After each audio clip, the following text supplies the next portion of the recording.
যদি 500 গ্রাম চিনি তোর 20 টাকা হয়, তাহলে আধা কিলো চিনির দাম কত হবে? হ্যাঁ,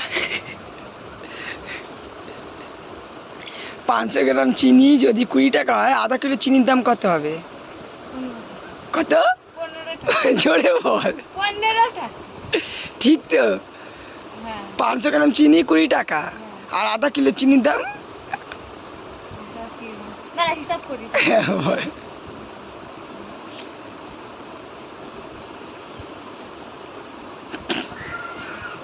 500 গ্রাম যদি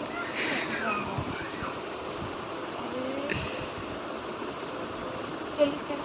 40 টাকা না? 40 টাকা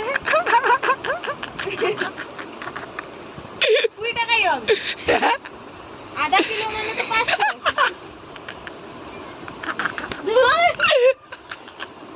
500 গ্রাম তাহলে সেটাকে আধা কিলো বলতে গেলে তো ওইটা 500ই হচ্ছে, তাহলে 20 টাকাই হবে। 15 টাকা কেন বললি? 40 টাকা। আমি